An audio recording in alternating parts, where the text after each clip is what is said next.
Now,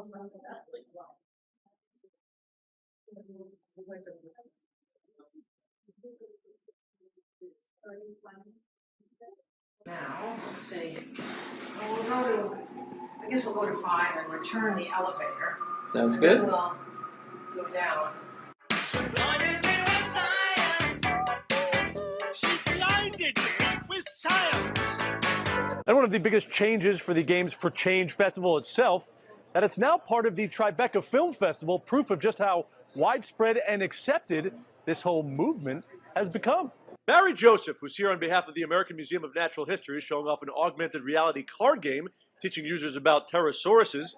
For more fun, purchase Dinosaurs, the card game, or download them for free. Play with your friends. Use the free app to make them come to life. These people all know each other, and notice the baby's hands go on the table. And when the baby does it with the hands spread out, the baby freezes it for everyone else because the baby's controlled all the 10 possible actions. So the mom apologizes and figures out how to have the baby just touch with one hand. Okay, outer space. 3, 2, 1. And then dinosaurs. 3, 2, 1. Watch the woman who is speaking with the facilitators. She's looking at the facilitators, the husband, facilitator, husband. She's done. Barry's about to jump in and talk about some of the games that he and I have been developing. But it's been really, really fun working with Barry on 2 of these things. One is a card game that I did the first iteration of, and then Barry and our intern from NYU game design have just run with it, and I could not be happier with it. Play the Gutsy card game. Be the first player to collect 6 kinds of microbes. You can swap microbes with other players using kiss cards and sneezes, or adopt a puppy. Get the cards in the gift shop or visit the museum website and start building your microbiome. And then also for the last 2 years, we've been working on a very cool interactive iOS Android game that lives outside of the microbiome exhibit and talks about the interactions between microbes and the macroscopic world using our permanent exhibits as its template. Look at this guy. Hey. What are you doing? I'm Barry Joseph. I work in the education department Nice here to at see the you. museum. Yeah, Nice what's to meet going on you. there? Oh, we have this new game that we made with students in our after-school programs called Micro Rangers. Okay. You get shrunken down to the microscopic level, sent into the exhibits to work with scientists and microscopic organisms to solve problems. These are 4 high school students who are walking through the hall when we recruited them. It's fun to see all the different ways that they go into each other's spaces. The man on the back is a teacher who is very angry and berates them for leaving the group. We now feel embarrassed since we're the ones who asked them to come try it out.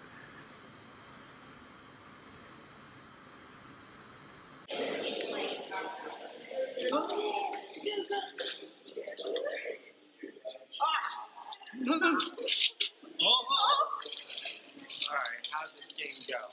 What's up? Hi. Alright, please wave hi. Love hands.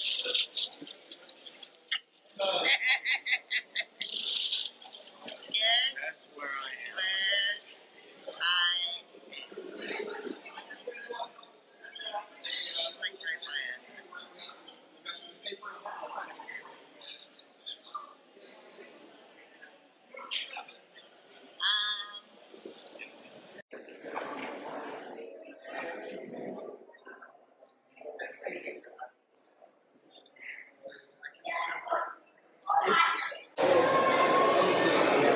So that's a puppet.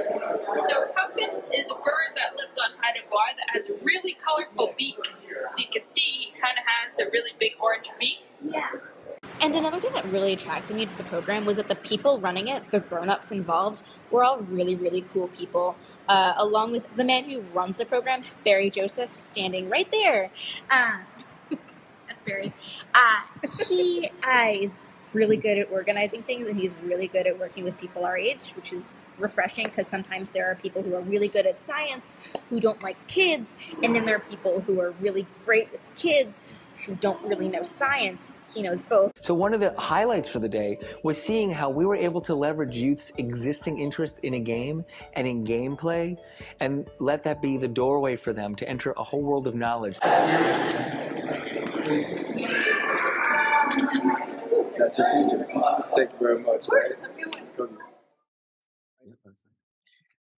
Hey everybody. I am Eric Zimmerman. I'm Eric Zimmerman. I am a professor here in the NYU Game Center down on the 6th floor, and I'm a game designer. I've known Barry for many years, and I'm also going to be the MC for tonight. So we are here to celebrate something really special. Barry Joseph's book, Making Dinosaurs Dance, which will be available for sale and signing as well. So tonight, what's going to happen is a little bit of conversation, a little bit of maybe reading from the book, some interaction with some folks from the audience, but it's going to be quite informal. And at any time, if you are feeling you need a little more refreshment, please feel free to get up. I am particularly excited about this. I've known Barry we were trying to figure it out, something like 20 years or so, when I was running a studio called Game Lab in New York City, and we started working with Barry when you were working with Global Kids, a New York City-based nonprofit that worked with teens on a whole range of programs around issues of leadership. Global leadership, among other things. And I guess there's a couple things I want to say about Barry now that I have this opportunity to say nice things about him. It's hard to choose what to say, but one thing I want to say is that Barry went on to not only work at the American Museum of History and work with the Girl Scouts and many other companies and organizations now as an independent consultant and professor here, as a professor here. But Barry also helped found the Games for Change festival and organization and movement, which, if you are not in the world of serious games, has been an incredibly influential organization. So you're one of the 3 founders. You've been there from the beginning. And I when I think about the Games for Change festival, whenever I go there, I've been there on and off for many, many years. It's full of people that are really I want to say this in a kind way because they have all my support, but it's really, in many ways, sometimes it's a hype festival. Like, here's the next biggest thing. Here's how we're going to change the world. Here's how we're going to, we're going to do good social good and also, make our investors money. Or we're going to, get this technology in the hands of every kid, and that's going to kind of magically transform their community. And so lots of people making promises. And I think what's really interesting about Barry is that for me, Barry is someone who's the kind of the opposite of that. You're not a pitch man. You're not a hype person. You're a doer. Barry is there in the trenches when all those people are saying, "We are going to promise this. Here's my grand vision. Here's my TED talk about how smart I am and how smart my company is." Barry's like, "Hello, hi everybody," like from the trenches, right? Working with teams, working with youth. Working in museums, and I think that's what's amazing about this book is that it is not kind of a book of promises and high concepts. It's really a record of things that you've done and written about in such kind of rich and glorious detail that it becomes incredibly useful and interesting to read along. And I think that so Barry really does things, right? I mean, that's your whole career. You play games, you make things, you create organizations, you create curricula, you make programs, and always incredibly hands-on. And I think this video, which I hadn't seen before, shows you doing all of those things, right? You're really in amongst your collaborators. And the last thing I want to say about Barry, in addition to being a doer, I think Barry, you may have the biggest part of anyone that I've ever met. Barry is really an incredible human being. And just to give one example, that project that we worked with those kids on ended up being a game called I.E. The Cost of Life. And it was about the Caribbean, where a lot of the teams that we were working with were from, and it was a sort of simulation of the kind of economic challenges of a man facing a family, raising a family in that part of the world. And Barry always does projects that are about teen-led design. So you don't just make games for kids or for education. You also make the making of the games also an opportunity for education. And if you read this book, you realize that Barry is, as a doer, attacking this problem just from so many sides, from how it affects the administration of the organization to again, the media that's produced it in, but the process that produces that media as well. So it's just, there's a lot to love about Barry. There's a lot to admire about Barry. Please join me in welcoming Barry Joseph to the stage.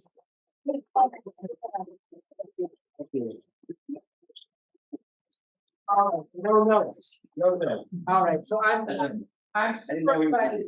I'm super excited to have you here, Barry. There's a lot to talk about. So what we're gonna do, I'm gonna chat for a little bit, and then I think we're gonna go through this very wonderfully detailed schedule that's very neat for us. So let's talk about, so one of the interesting things about this book is it's really centered on the American Museum of Natural History, right? So iconic for New Yorkers.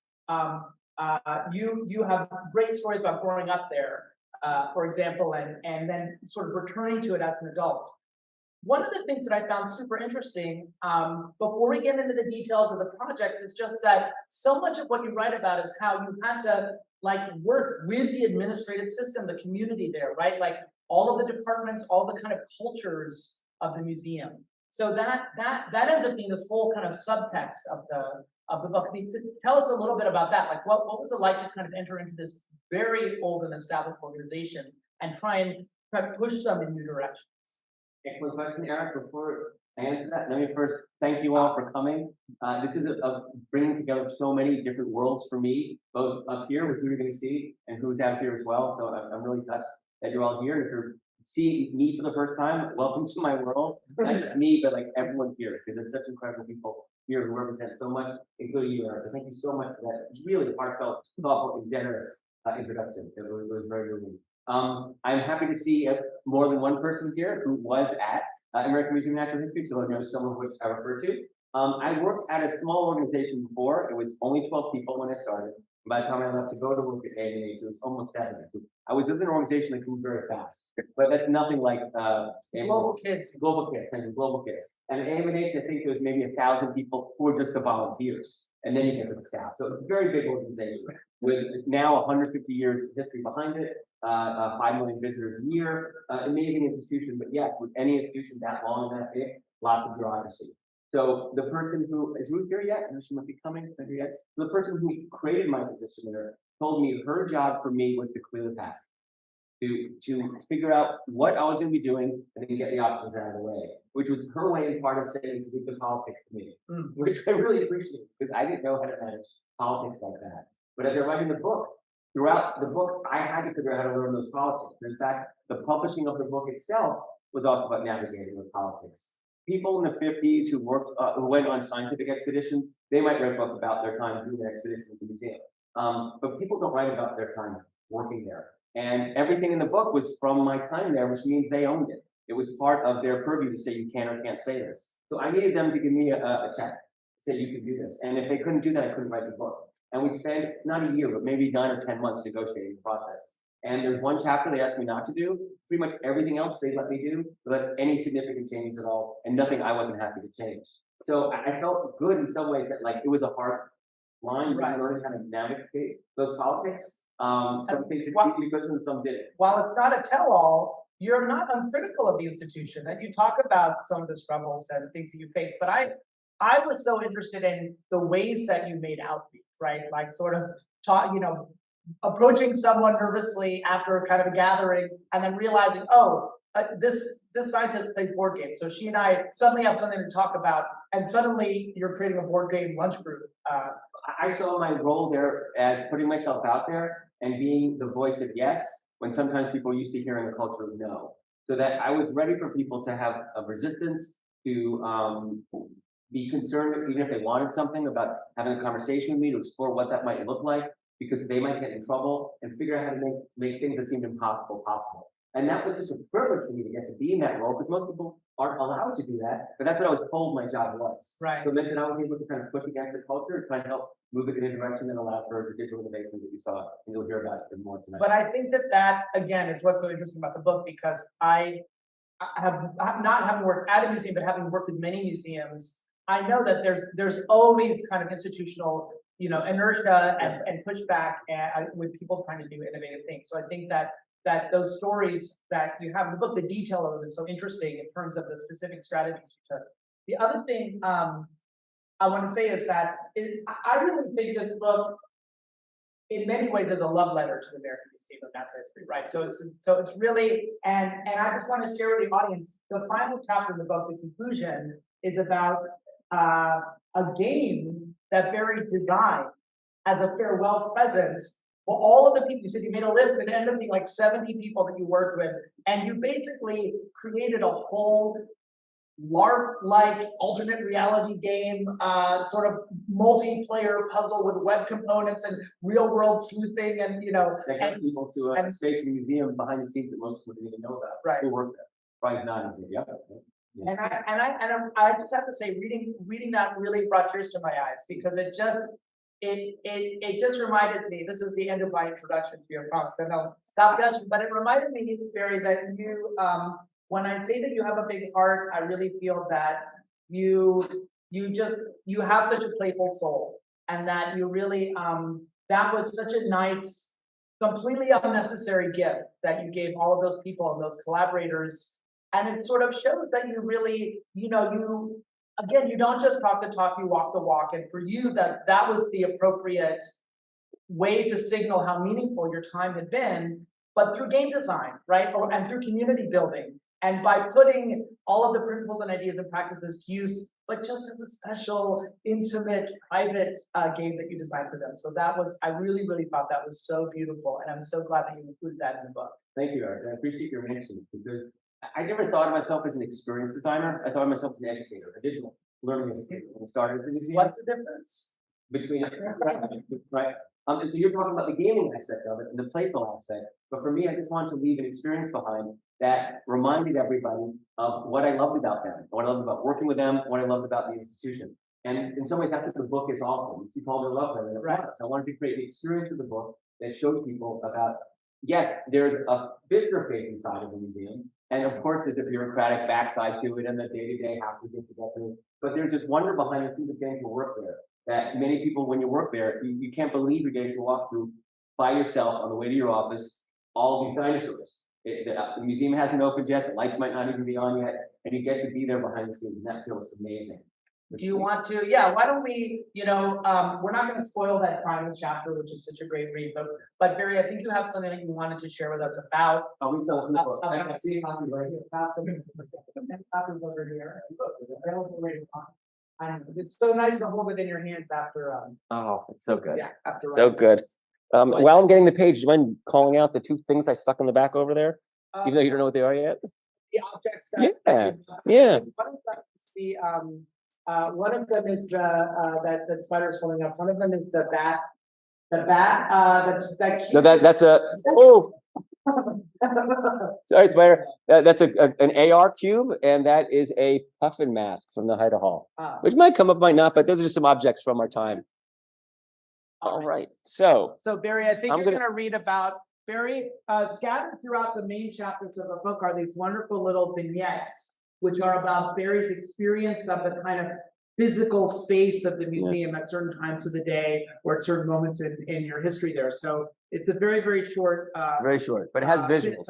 Yeah. I guess in the sentence to set it up, when I was there, I loved reading books about the museum. And there's pretty much two types. One of them, children's books, Night at the Museum. The movie's from a French children's book called Night at the Museum. And these books are about the wonder and awe that parents want to inculcate in their children reading this book about museums or this particular museum. The other type are for the adults. There are X number of objects in the collections and this number of halls and blah, blah, blah, and it's just lots of data that is usually pretty dry. I wanted a book that brought the awe and the wonder of the museum for adults as well. And so I included these short stories to capture that. but talking from the heart about my experience being there. So this is a short one called Hall of Ocean Life, 8:59 a.m. And thanks to Nick Martinez for taking these photos for me. It's just a simple square room of a box. Excuse me, I'm gonna start again. It's just a simple square box of a room, a 2-story space with an inner surrounding balcony, a sweeping staircase, and an arched elevated ceiling. But I like to think of our Hall of Ocean Life as the museum's largest diorama. At the start of my day, on the way to my office, I sometimes take a slight detour on my route from the staff cafeteria, turning left at the vending machines through a pair of nondescript doors and enter the hall, pausing alone beneath the blue whale. The room is filled with the empty calm of early morning before the visitors lining Central Park West are permitted to enter. I can feel the space around me, the air filled with potential, like a mechanical toy, fully wound, waiting for release. The iconic whale, once made of paper mache, now modernized through fiberglass with its own Twitter account, hangs overhead, framed from behind by videos projected across the ceiling of the sky from a fish's point of view. A white sun dissolving in shifting waves through an ocean's blue, as if to suggest the room beneath it swims underwater. Perhaps that's why visitors so often sit on the floor underneath, or just lay down and look up, sensing that somehow this room is different from the others. Their orientation now shifted as the familiar diorama display with its front on view has been rotated 90 degrees, sweeping them all up, whale and visitor alike, into this upside down scene. But not yet.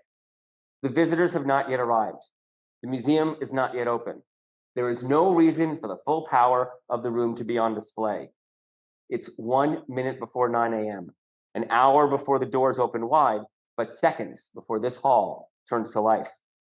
From the ominously dark giant squid locked in a death match with a sperm whale to the colorful deep sea diorama with its bioluminescent life, the hall's displays remain unlit.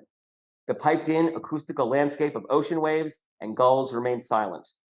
The wall-sized video documenting marine expeditions to coral reefs and the smaller scattered clips of magnificent ocean life are not yet in motion. Then, all at once, it happens, automatically, like a player piano. The room's bright nighttime lights darken as each diorama receives its own targeted light. The videos play, the ocean sounds fill the room. The way the light and the quiet switch with the dark and the sound is like the shift in perspective when a drawing turns from a vase to a woman's face. The impact washes over me in the speed of a blink. As museum employees, we know what question to expect when telling others where we work. We are always asked some version of, do they really come alive at night? Thank you, Night at the Museum. So no, the dinosaurs are still dead, but that's not the point. There is real magic to find in the museum. And this I want to say, and can never find the words, this and now is when it happens. So let's pause a moment and look between 8:59 and 9 a.m. What do you see and what are you imagining from what I just shared changes? What allows that magic to be created in the museum for the visitors who are to come? Feel free to yell out. You have to raise your hand. It's not a question. Technicolor. Technicolor. So what's producing the Technicolor? Is someone walking around with a colorful flashlight? What can you see? What do you think is making that color? Electricity. Electricity, right? So what's the power? What's electricity powering? Make that effect. Lights. Okay, so where's some lights? Here's some lights. This is totally dark. In fact, it's so dark you might not even notice it's there, but then you can't miss it the way the lights shift. So we have lights. Come in, Jessica. What other lights do you see? Well, the lights in the sky. The lights up above. Now, this is a still image, so it looks like it's just blue. But if this was a video, you would actually see that that actually isn't the light. It's a video projection. You might remember I talked about that when you're underneath and you look up, it makes it look like you are under the ocean with the whale. So it's actually video of sunlight as if you're under the ocean, looking up at the ocean. And in fact, if you've ever been to the Night at the Museum where you can sleep under the whale, they changed it so it's a nighttime light view where it's a moon instead. So you have static lights, you have video. What other types of technology powered by electricity turns this dead, flat space into this magical experience?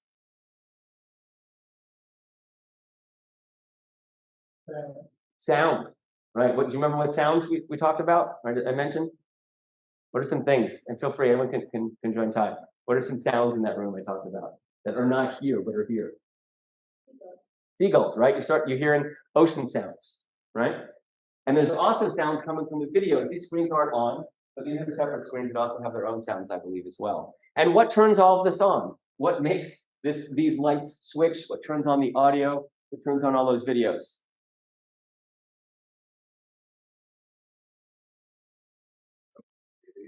It could be someone, right? Or it's a box that just automatically turns on at 9 every day. That's the digital component, right? And so part of why I wanted to start with that story is it shares with you some of that magic, but the magic of the museum comes because of so many people who work together to design it using technology, sometimes, traditional lights, sound, sometimes using digital as well. And that's the course I get to teach downstairs on the 5th floor. I'm so excited that NYU is getting to host this tonight because, as I said, so many of my worlds are coming together here tonight, and that's just one of them. So with that, Eric, why don't we see what other questions you might have for me? Yeah, well, thank you so much, Barry. So we turned the lights down so we could see those visuals. Maybe we should get the lights. Let's bring them back up. Yeah, sounds good.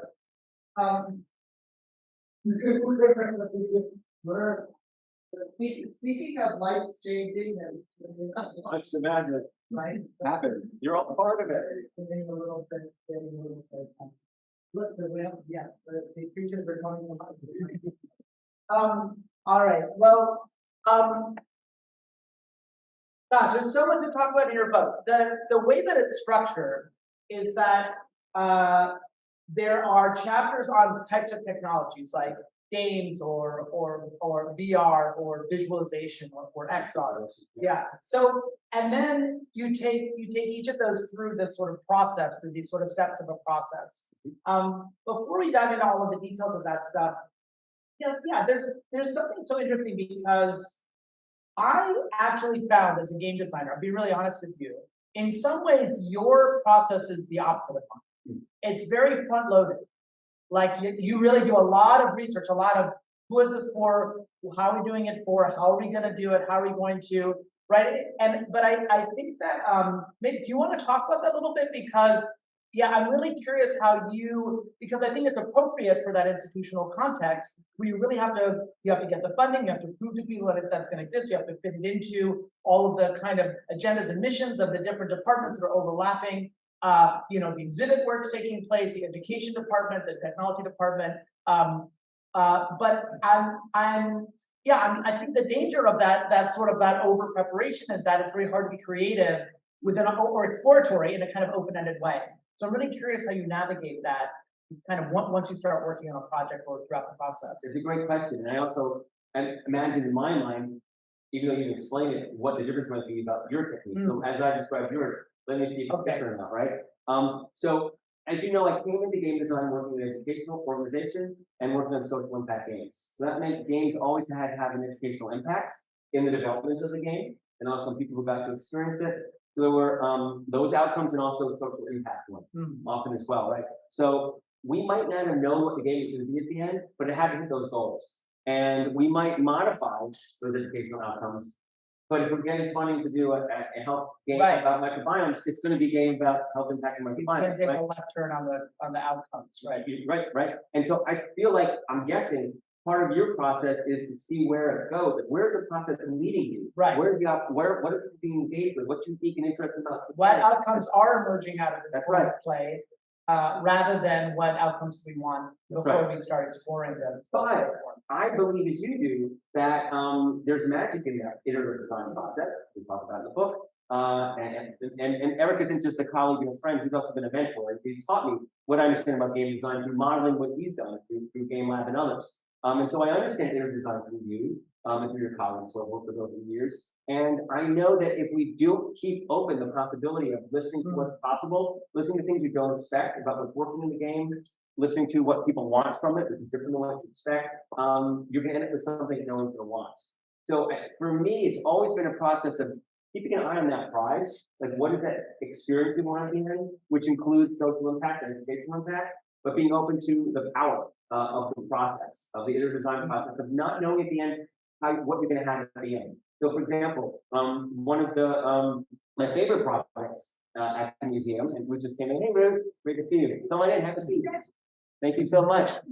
And feel free to grab something to eat or drink.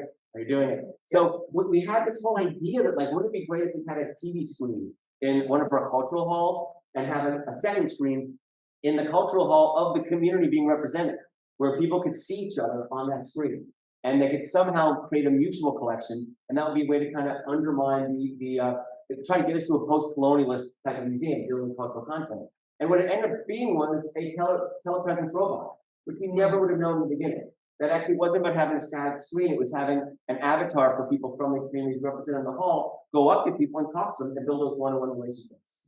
But we never could have known that at the beginning. But we still kept in mind what our goal was at the end. How do we build connections? And the ability to hold that out at the end allowed us as a temple to go wherever we needed to. So I felt like we had tremendous freedom. And in part because of people like Ruth gave me the space to collaborate with others, try things, as long as we kept focused on what the end goal was. I want to ask you, because the focus of the book is about working with technology, right? Here's my question, and this is as much as sort of thinking about my own work or where our work overlaps as much as it's you, but do you think sometimes we over-design? And here's what I'm thinking about. You have this really interesting anecdote from the museum in the Hall of Planets, maybe there's a scale, what do you weigh on the moon, right? Yeah. And you talk about how that's one of the few pieces of kind of interactive technology that survived many decades, I think more than a half century. The entire building was rebuilt from scratch with those effects. Right. So, and it's interesting to think about why, right? Like it's extremely intuitive, as you write about it, right? You just sort of walk up. It's a scale. I already know how to interact with the scale. It gives sort of satisfying immediate interaction. But then it also kind of poses a question, right? It doesn't. The number, not what I expect. Right. And so, and it actually doesn't tell you conclusions. It sort of invites you to kind of make inferences, or then start making comparisons between the different scales. And so, I think about that kind of example because you're often working with really at the edge of what museum technologies are. Like that cube that we were holding up a moment ago that we also saw in the video, this is an AR cube that does a virtual bat skull, and like there's a lot of planning, preparation, technology, upkeep, and that sort of thing with those technologies. So I'm curious what draws you to want to work with a certain kind of technology. It's even how your book is structured in terms of chapters. That's a fair question. The short answer is I do over-design. I have a tendency to do that. We all do, right? Yeah, we're all a little too enamored of the latest technology. And I'm still rooting to do something as beautiful and elegant as a scale you stand on that shows you what you weigh on another planet, make you think about gravity and how massive, without using any of those words, right? But at the same time, I found that for me, the sweet spot where my wheelhouse is looking for new educational potential in emerging media. And that could be something that I could do. That could be my gift. That could be my contribution. And so that both interests me and also what excites me whenever I see something new, like AI. Here's my Lensa portrait, right? I could see this and say, oh, this would be fun to make in Lensa. But I can also hear from Eric, don't use the thing that I tried that made this weird baby between the two of us. He was like his favorite Michael, right? So I'm going to explore what's useful and what's not. And I'm okay to say, oh, Eric, that does look weird. We fall into the uncanny valley. Right. So because I'm getting to work with the new, it means that we're getting to try things often for the first time. What do we do with that? Spider, do you mind holding up just the cube again? The black cube? This thing was made for fun, and then the company found that the only people buying it were teachers, for good reasons. Educators found it to be a really powerful way to engage students with content they can hold in their hand. Thank you very much. What can we do with that? What does that mean in museum context? Do we give those to people? Do we use them to demonstrate stuff? And I think that's a really fun space for working when you say what's possible, and let's explore it and find out what we can use to learn for ourselves and institutions, or what we model for others. I think the other thing that I wanted to ask you about was that you also square the problem, as I said before, because you're not just trying to innovate within the institution and work with new technologies, but then you're not a designer kind of pulled up in a studio as an expert sort of producing media, right? You're always working with youth to actually create the content. You're involving them in the concepting, you're involving them in the testing, you're involving them in the iterative design process, and as much as possible in the actual development process too. So talk about that a little bit. Like why, I know it comes from your background as an educator working with global kids, but it's so consistent across your work. So help us understand how that's an important part of your philosophy in terms of the work that you do. So when you raise it, Eric, I think about two pieces. First, yeah, I came to the museum having worked in the after-school organization, and I worked in the education department, primarily in the after-school setting. And so that was the base of the work. And so my first 4 years of the 6 years was developing a digital strategy in the education department, which was pre-K to lifelong learners, but primarily for me, focusing on the middle school and the high school. And then over time, working with the young people meant we actually got to create things that were for other people as well. That meant visitors in the halls, that meant people who would buy stuff in the stores, that meant people going to the educational website, Ology, for the museum and experiencing things. And then that led me over to the last 2 years, working with a group that was about the visitors explicitly, working with folks like Oja in the back, who was part of a group of science visualization that was about working with the permanent halls, not the special exhibits you might go to that are once every year or two, but like the halls you always go back to year after year, figuring out how to use digital tools to engage with that. And that meant working not just with young people in that context, but the visitors themselves, and working with them as not co-developers, but really working with them to understand their needs, and doing that in a way that comes from deep design practices. It's kind of like a lean UX approach that we were bringing to the museum, without us even knowing that phrase was UX at the time. It's kind of like bringing in what we were observing was going on in the design space, bringing that into the museum. But working with young people also gets back to what we said earlier. Working with young people to develop digital media literacy skills gave them an avenue to understand science in a new way, create new ways for them to connect with science content, create new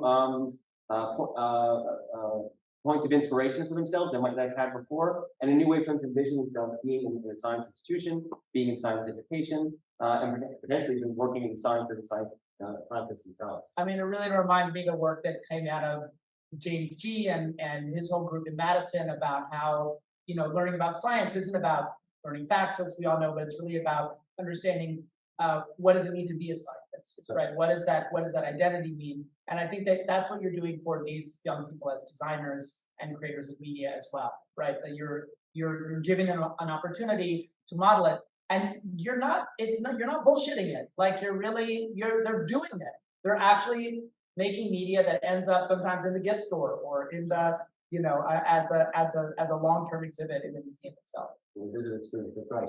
And what I'm thinking is, for a second, I want to see where we're at in our schedule. Well, I think this is a good time for you to go a little bit deeper and talk about the steps of that process, because I think that's one of the kind of interesting tools of your book. And I think you have some content prepared. Yeah. Why don't we look at one particular project, and then why don't we meet some of the graduate students from NYU who worked on that project? Good. How's that sound to everybody? Yes. All right.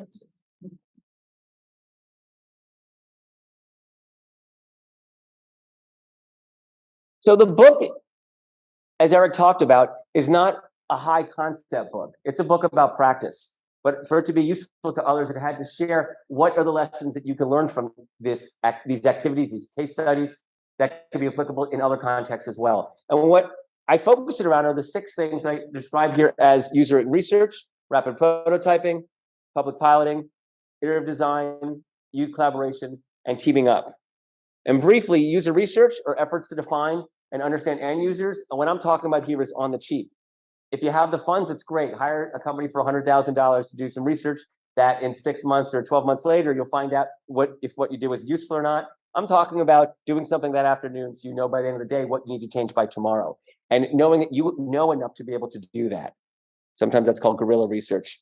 Rapid prototyping. Prototyping is about asking questions through practice.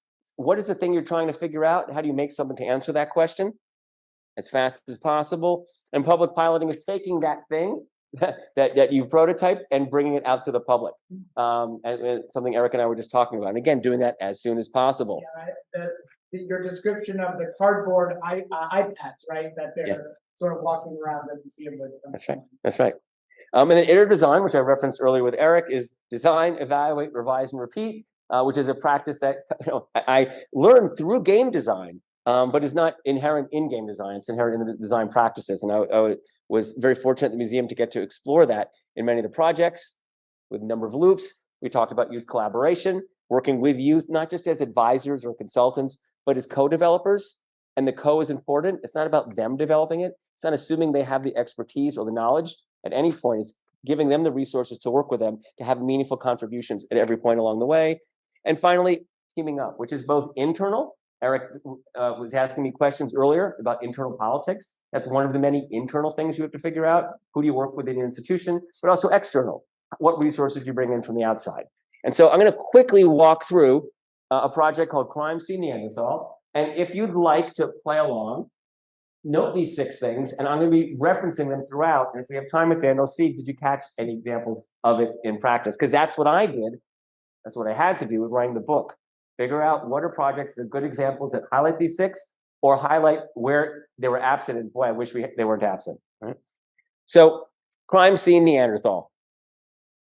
There is a hall, at the time that I was at the museum, was the most recent hall to be open. That's the Hall of Human Origins. And the content was so cutting edge that within just a few years, it was already out of date, because so much research was still being done. So much things were being learned about that hall. And one of the innovating things about that hall was that it actually had a learning lab in it that looks like a scientific lab on purpose, because you could do science. So visitors walking through the hall could just step inside and do, extract DNA from strawberries, or play with, or work with skulls and look through microscopes. And Julia, who's the manager on the right, said, one of the #1 set of questions that people had when they come in were about Neanderthals. So we said, you know what, let's work together and do a program. We called it Neanderthal Next Door. We taught youth about physical anthropology, genetics, and cultural anthropology. And we also taught them design practices to make a new visitor experience in that hall about Neanderthals. So for example, to learn more about how visitors interacted with the hall, this is the map that all visitors get. They used versions of it and then drew heat maps of people walking through it, and also wrote down things that they heard people saying as they walked through it. Like people were more interested in being on a date. And then together with the young people, we aggregated their findings and organized them to understand who the users were, the visitors, what their needs were, and any insights that they found surprising. And from that, they decided who their ideal audience was.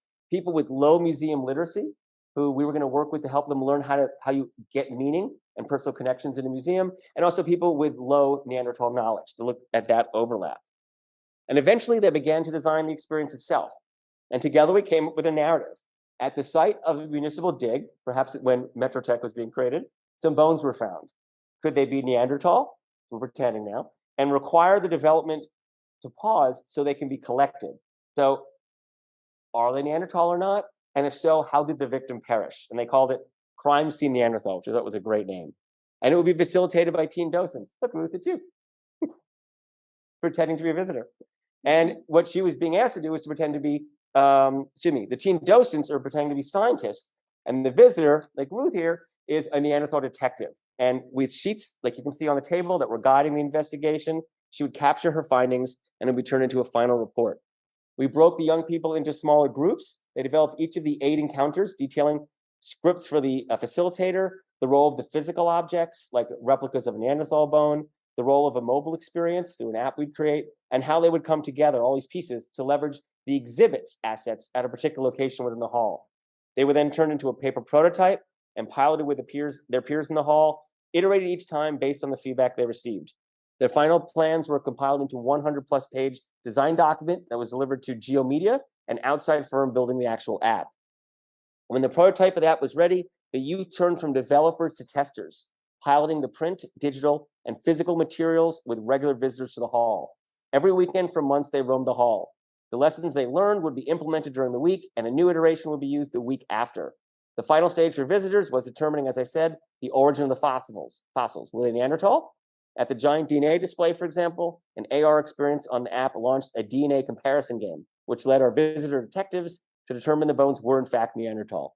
They went from fossil origins to understanding the background of the victim. I'm going to jump ahead because of time, but here is an app where we had someone create the audio for a replica of a bone, of a flute from a bear bone that might have been made by Neanderthals, which are in the exhibit. You can see with quotes as flute, but it's static, it's behind glass. But now with the app, you can actually play the flute and hear what it sounded like and imagine the experience. At the same time, they had an array of evaluation instruments. They collect and analyze all sorts of data. So for example, they recorded which activities were chosen by the visitors, how many they chose, and their dwell time by data.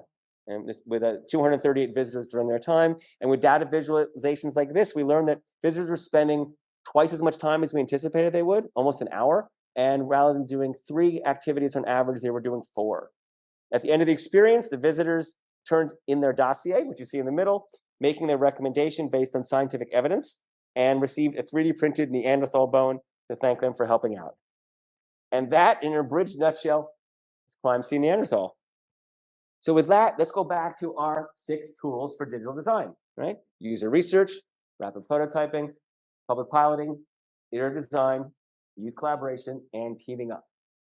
We don't need to go in any order, but I'd love to hear one example somebody heard for each of this. Who'd like to shout out one that they heard?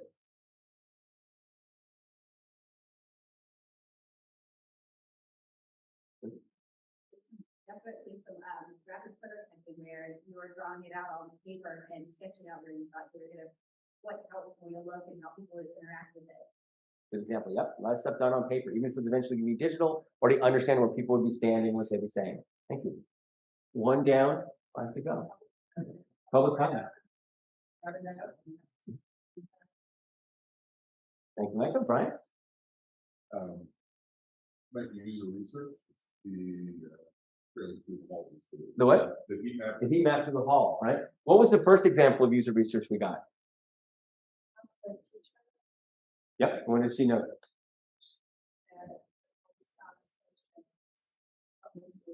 Was about Neanderthals. So in that case, local knowledge was important. The person who was there the most, hearing from people and leveraging that. That clears the top row. Bottom row? Nick? Collaboration all over the place. Yeah, that's right. Bringing them along every step of the way. Yeah. Example of iterative design.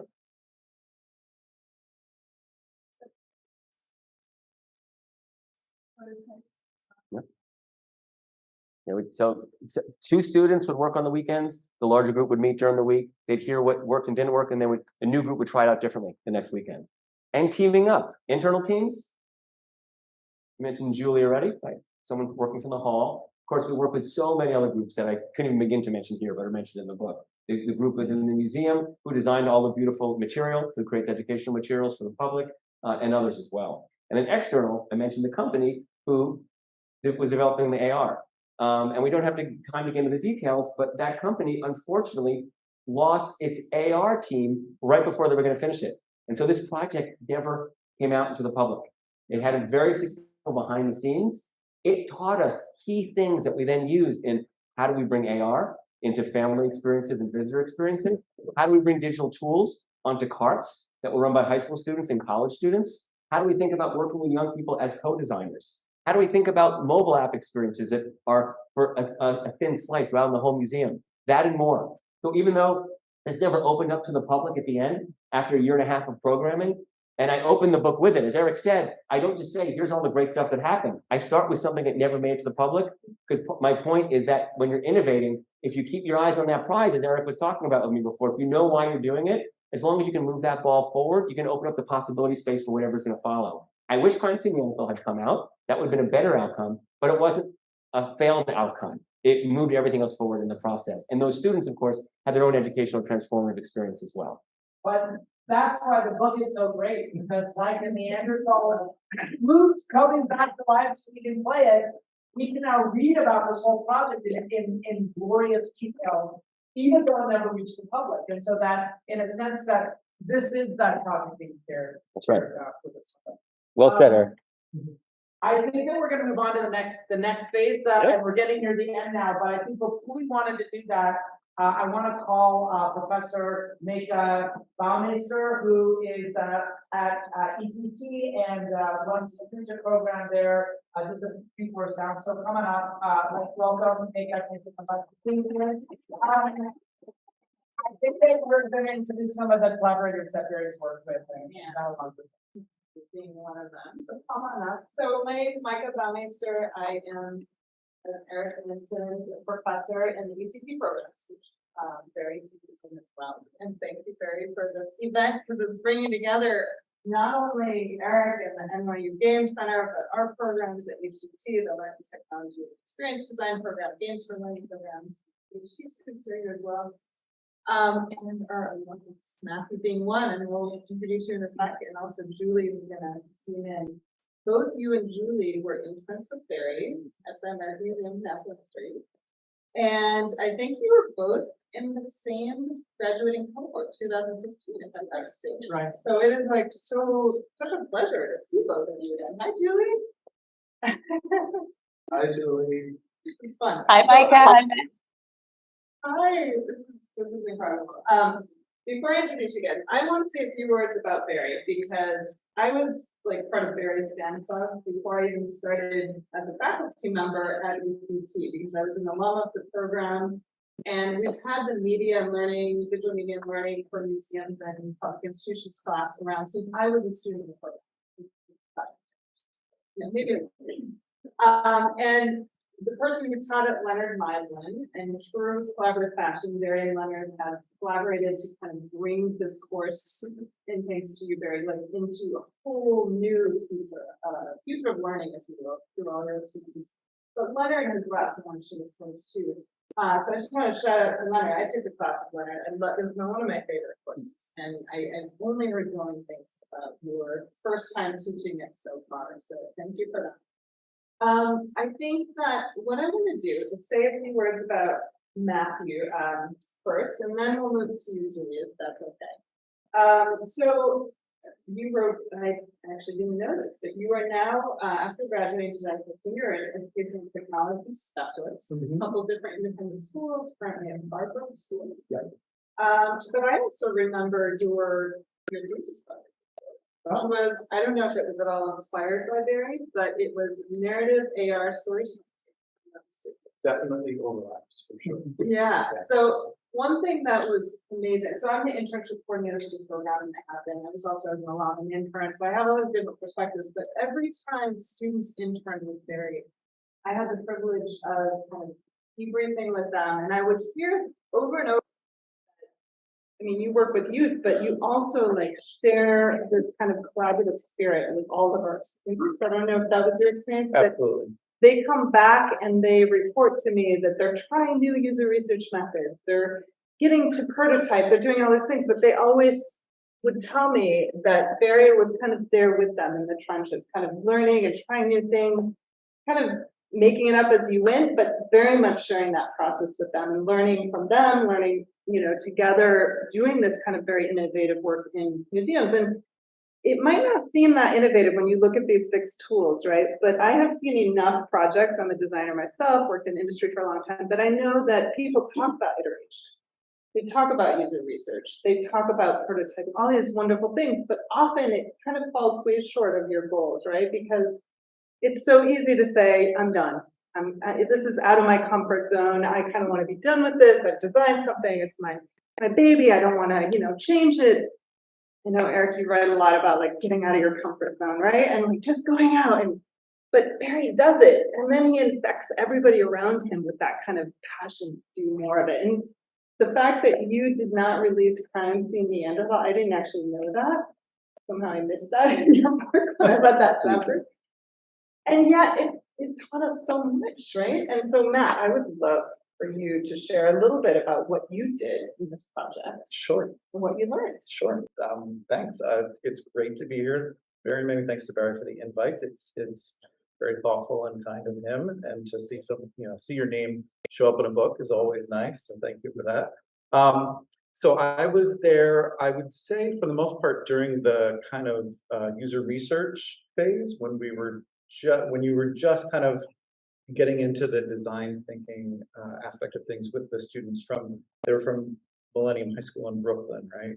Right, yeah. So they were all seniors, or all 4th years. So what I got to do was I basically got to do in miniature and in rapid some of the things that I was learning in the grad program, and I was immediately getting to apply, trying to teach that to students younger than myself. So thinking about how to distill all of the stuff that I was trying to cram into my head at the moment into a relatively limited time with a bunch of 12th graders who, mostly wanted to be there, so they were relatively engaged students. But yeah, that was a really great opportunity to just to kind of almost immediately start to apply the things that I was trying to absorb. Not to put you on the spot, but did any of these 6 tools kind of enter into some of the work you did with Barry? Oh, definitely. I mean, the kind of user research stuff, was immediately applicable. And I had never, prior to this, I was in English academia, so it was all kind of like freshman composition, the occasional literature course, things like that. So not a whole lot of collaboration going on there. So working with students to then kind of see how they would approach user research was fascinating. So partnering with you, and I see it as my kind of step down from I taught college kids and then seniors.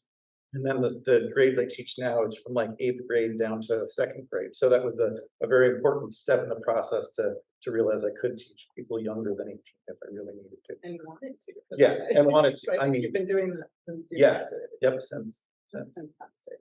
Julie, turn your video on.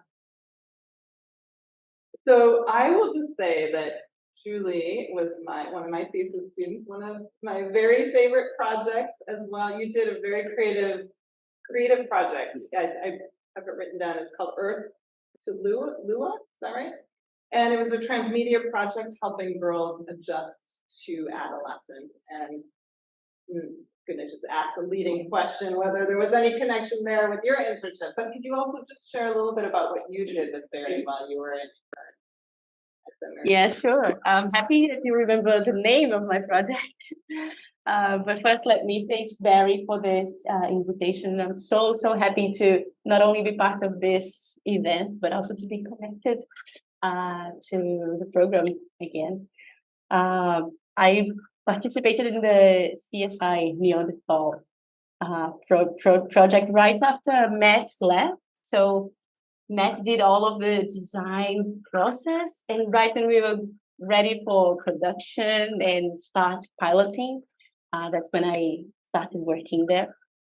So I helped bring all of these paper prototypes into a design document. I helped Barry translate all of these ideas into actions for the developer team, and then mainly piloting with the youth on the weekends at the museum. I'm sorry if my English is not working very well. I'm not used to speaking English in my daily life anymore. No, we can understand you. And from what I recall, you were just kind of a visual designer at heart as well, right? Did you find you had opportunities during that prototyping process to kind of collaborate on some of the things that you enjoy the most? And what were some of those highlights for you? I think I didn't do much design, like the actual design work, like in the sense of like designing prototypes or things like this. I was more like bringing this design that was already planned to life and then iterating back on it. So everything that we mentioned here about going into the public, learning in action, and then going back to refine the design, that's what I did. Great. Barry, you want to jump in and ask any questions, or are you? Do we establish where Julie is right now? Oh, very good. Let's guess. Does anybody know? Can you tell? Julie, where are you? I'm in Brazil. Yeah. So I guess I'm going to come here so Julie can see me. So the question I would ask both of you is, it's kind of implicit, but let me make it explicit. The work that we were doing together at the museum relied so heavily on people, graduate students, like the 2 amazing people who are in front of you. But I think there's 24 who are listed in the book. And we only talked about a handful of projects. There were so many, and some of you are in the audience right now.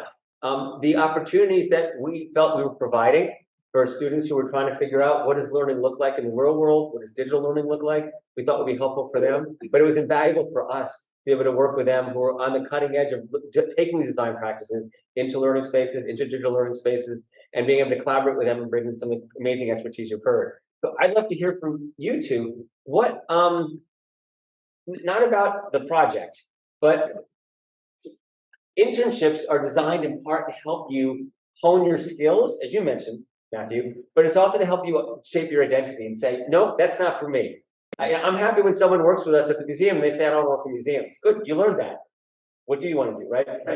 How did it help you shape the career path you're doing now? How many years has it been for each of you since you were last here? When did you graduate, both of you? 2015, right? Right. And Julie, 10 years? Right, so it's been a while. So I wanted to ask you to speak to the idea of internships in general and what it's like to work with an institution. It happens to be AMNH, but a big institution where you're located to help you along the path to figure out what you want to do. And so Julie, let me ask you first, and let me ask you to respond after. Julie? So as an international student, when I was there, I made sure that I would use this opportunity to have as many experiences as possible in the work field. So I think I had 3 to 4 different internships, and this was like decisive to my experience there. I only had the one internship, fortunately, but I almost kind of couldn't believe it was happening at the time. And Barry was so good about collaborating and making it a real collaboration.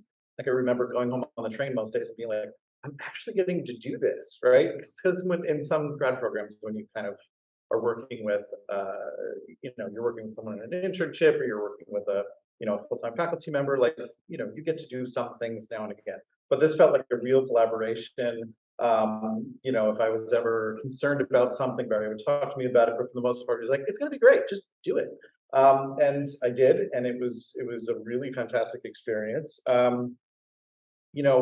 I was interested coming into the program very much in kind of human cognitive development, is the fancy way of saying it. But what it made me realize is, okay, maybe by the time they get to high school, that might not be my preferred zone. So it made me kind of think what part of the education sector I wanted to enter into. But it also just kind of gave me confidence as I went forward that I could actually do these things, and that the stuff that I was absorbing and then trying to reinterpret for others was something that I was good at and that I could actually do. And being in that program with Barry was a great way to build that confidence as well.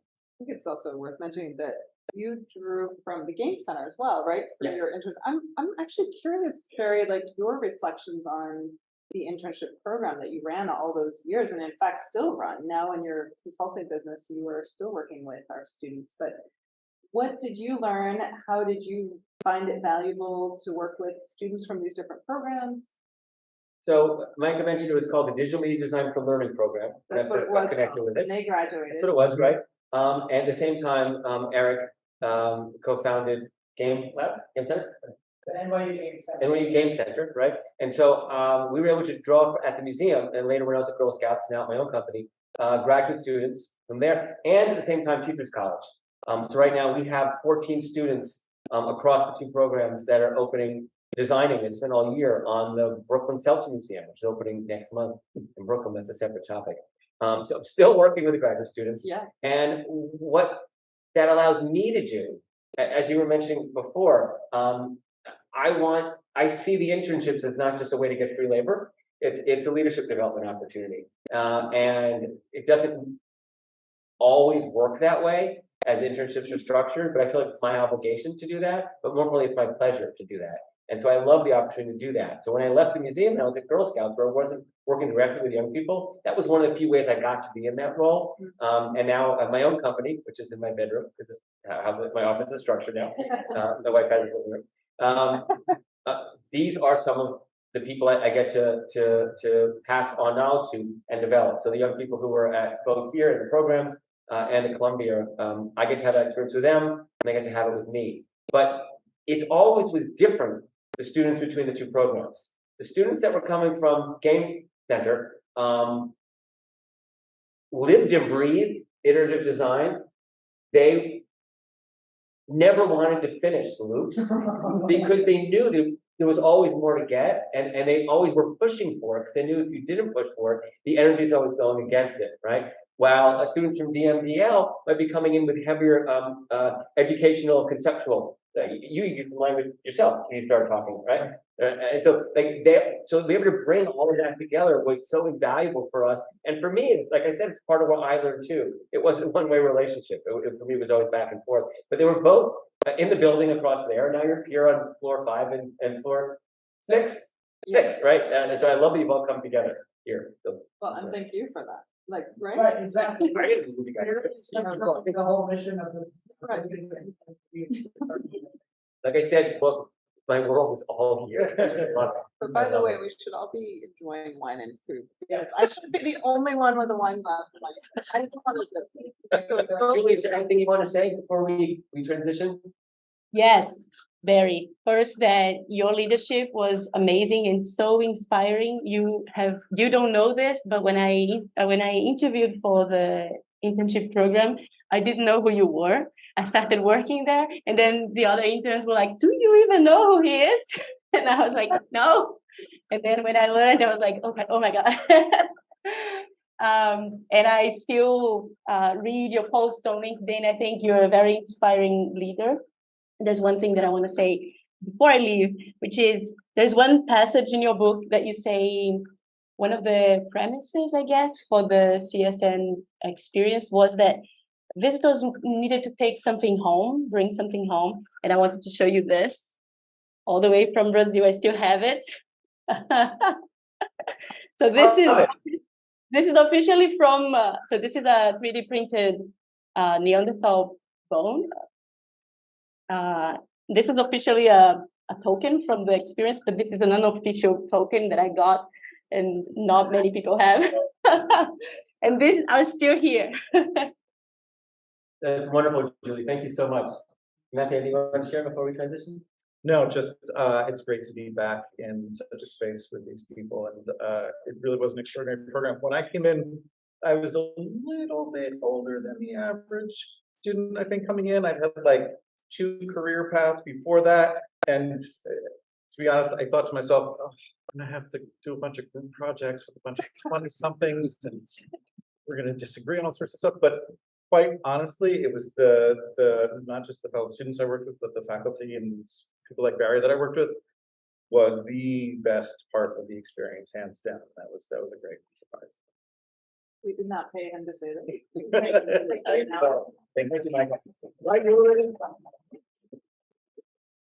Thank you, Julie and Matthew and Micah so much. All right, I think we're now standing between them and the wine and refreshments. Although again, get up and help yourselves at any time. Now's a good moment as Barry is transitioning up there. I just thought that we would have before we end, just an opportunity if there's questions that anyone wants to, any interaction with the crowd. We talked about a lot of things about your relationship with the institution. We talked about your kind of conceptual approach. I think what was so nice about this this last session was that that Barry wants to kind of also share the stage and not think about how your work impacts people, over generations of learning. So that was really nice gesture too. I also, I'm not seeing any hands raised, but because I know that there's refreshments back there, but I will ask if there's anyone, maybe you don't have a question, maybe you have a little Barry Joseph anecdote that you want to share. This is also an opportunity for that. So it doesn't have to be a question. If anyone has a story or an experience or something that you want to thank Barry for, this is my chance to embarrass him. Yes. But if it's okay, it's about digital design and museums in general. Yes, that's true. That's really that. But I don't know. I just wanted to say that I had an opportunity to work with Barry when I very first started working in kind of the game sector, and he was an incredible mentor just because we had never done anything like this. And part of this was at the American Museum of Natural History. American Museum of Natural History, and he had already had set up like meetings with game designers and meetings with groups and meetings with different students, from middle school students to bring in for a camp. He had instructors. And it was like a master class in watching collaboration across all of these different organizations and teams. And those graduate students were from your program. Ah, okay. That was Killer Snails. Yeah.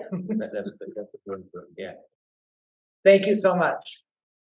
Yes, please. So I had the pleasure of working with Barry for Within 5 years. Beautiful. And I learned from transfer from them. What I think was a helpful thing to add to this conversation is that it was Barry's attitude that enabled this kind of innovation to take place in a large institution that had done things a certain way for a very long time, and that viewed learning in museums a certain way for a very long time. And fortunately, everyone was open to what we could think of together as new ways to bring people into the museum experience and to educate the kids who came to the museum. But I mean, you were like, an Olympic hurdler in terms of barriers that were presented and, the kind of bureaucracies and I think cutting corners and making things on cheap and all that sort of stuff that enabled this work to actually happen. And it was fun. Before we came in, you might have heard me say, I said the person who brought me on board said my job is to clear the runway for you. That was good. None of this would have happened without Ruth and her vision and her fighting for, I think, over a year to create the position that brought me into the museum. Thank you. Thank you so much, Ruth. Yeah, it reminds me of the comment that was it Julie that said that you're like, or Michael was saying that you kind of make it up as you go along, right? It's not that you know everything in advance, but you're really in the middle of the process, sort of improvising the process. But for me, that is design. That's what design is. Design is not these objects that we make and the public thinks that that's design, right? It's the end product, it's the result. But this chair is just the residue of a process. This is the end effect of all these people strategizing and thinking and balancing costs and materials and doing user research and thinking about where this is going to be used by whom and in what context, So for me, you're focused on that process, on figuring it out, on how you're going to make it meaningful for interns. As a meaningful experience for them, even as you're also trying to appease the needs of this big institution or grantors of this giant public that's going to be coming through. So it's and solving problems with digital technology. So again, I want to return to the book. So that's what the book is about. Like for me, reading that book, it's like the diary, your diary of that process, and it's just so fascinating to read about, and it's so insightful, and it makes it so clear that you were doing such important work. And the book is such a great record of that time, even of many projects that, only became prototypes or never were released to the public, or maybe were released to the public, but aren't there. It's about the process. Right. So anyway, so I'm really grateful to you for that. I think that, that for me, that's such a, it's really heartwarming to read about that kind of deep engagement with design. And I wrote it in part because that's the book I wanted to read when I was at the museum. I was informed by reading so many really talented people writing about how to do design, and they were essential for me to be able to do what we were doing, and for me to be able to contribute where I did. But I always was reading these books saying, is that what they really do? They really let you do that? Is it really like that? Because they were always talking at this level. I wanted something that was from the ground up, not the top down. That's why the idea is the 6 tools, which is on the front, so you feel like, oh, you're going to get something big. It's really about getting deep into the weeds and letting the stuff emerge that's valuable for you. The 6 tools were valuable for me, but I wanted people to get into the weeds and see this is what it actually looks like in one example for one group of people in one period of time at one place. Of course, it's going to be different everywhere else if you change those variables. But I wanted to encourage people to keep writing from the inside. Seb Chan, who helped develop, worked at Cooper Hewitt to develop the remarkable innovative pen, is now the head of a museum, moving image museum in Australia, wrote at the beginning period of the pandemic saying, the computer industry has documented itself. They talked about how we are where we are today, and we're the better for it, we can learn from it. But we tend not to get to do that in museums, in part because how long did it take me to get approval? They approved it, but it took a year to get approval for me to do the book, right? And I had to leave after a number of years to do that. We don't have the spaces for ourselves often in the museum spaces, or the cultural civic space to talk about how we do the work we're doing. And I wanted to show that it was possible to do that and model it for others. So, yeah. Anyone want to share final thoughts? Yes, please. Well, I just wanted to piggyback. One of the quotes in your book is from Stephanie Chen. Yep. Yeah, about he's quoted saying after the pandemic, we learned that museums and technology, that's no longer an optional intersection, right? We need to really design creatively. We need more books, probably examples. But I was wondering if you agree with that, because some people may not agree with that. They may think like museums and technology don't have to intersect in the ways that I know you evangelize and others do. But can you speak to that a little bit about the essential aspects of digital media design? That's a great question. It's a late in the night, so I want to answer it short. So I want to take a little time to think about before I answer it. It could be a whole Right. While Barry is thinking, I'm just going to say the Museum of Seltzer. That sounds like your dream project. It is. It is. It's been amazing. So one of the things that Ruth helped me to understand as a frame was that what digital offers are alternative ways for people to find meaning and personal connections in the museum. And digital is just only one way to do that. That happens to be the tools that I know. And so when I think about digital in the museum context, like should there be digital or not, I think what are the opportunities we'd be missing to help people create their own personal connections, their own pathways for finding meaning if we aren't using those tools? And then what tools can we use? Does that mean we should always use those tools? No. Does that mean all the tools should be used? No. Does that mean everyone has to use those tools? No. I'm coming from the perspective of what are the opportunities? Who are the people who don't feel connected to museums, who don't feel like it's for them, it's not speaking to them? If they're there, there's no way for them to find a personal connection with it. What role can digital play to do that? And then it's now an obligation for museums to broaden their audience, to be relevant to the community, to be able to use those tools that are meaningful to people and to explore those. So is it for everyone? Is it for all times? No. But there's an obligation for all museums, as Seb was saying, to understand those opportunities and to figure out how to put resources behind making that happen. The saddest thing for me about the book is, the book, we've been only talking about work at AMNH, but it's full of work from around the world, around the US and around the world, doing digital engagement. And I wanted to highlight that as well. Right. In between the chapters are not only Barry's reminiscences about the museum, but also conversations with people working at different organizations. Working, past tense.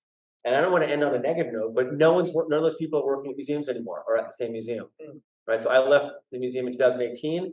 All the people from that previous 6-year period that I'm talking about doing digital innovation, they're not in museums anymore. Some of them are doing amazing work in the public sector, doing healthcare work and work for public television, but we lost that generation. And then with the pandemic, we lost another generation of amazing people doing digital thinking in that space. So there's amazing potential in the museums. There's incredible innovations that we've seen over the last few years as museums have responded to the pandemic in amazing ways and often recognized where they needed to deal with decolonizing topics. They had to figure out how to step up in the digital space where they hadn't, but they keep losing people. And that's something that I think is important for us to keep thinking about. And that's part of what I think Seb was talking about there. So with that, maybe I should thank people? Yes. All right. There's just a few people I want to thank. Obviously, Eric for taking so many heartwarming things to me and helping me trust in me. Thank you. And helping to bring me here to the school, as well as Micah. Micah, together, the two of them figured out how to bring me to the school. Micah figured out tonight making it happen. And from the moment she heard about the book, like, we have to do something. So thank you so much for making it happen. Thank you, Micah. Along with Micah, Alyssa Weiss, who's the acting program director for ECT, Donald and Darren, who helped make the details of today come together. Eva Klimas? Yeah, she here. You here, Eva? Well, thank you, Eva. The food and the drink. And along with the food and the drink, thank you, Spider. And is Stacy here? She's helping with the food as well. Thank you. She stepped out? All right, thank you so much. And more importantly, thank you all so much for coming tonight. We still have the space for a little bit longer. Please enjoy some food and drink. I'll be over there signing books. Yeah, and before we do the final applause, so the book is on sale. On right? sale, special, so and when you only. If you want to buy it, please buy it now, and you can get it for. So I don't price it. The book is usually $60. I can do it for $40 tonight. I can do $10 for digital. If you buy physical, I can also give you the digital for free. I'm also happy to give it to you for free if you ask nicely. And I thought Barry will sign the. Oh, and I'm happy to sign the book too. That's what you want. Right. All right. And happy so- to chat with anyone there as well. Yeah, so let's thank Barry Joseph one more time. Congratulations on this amazing job.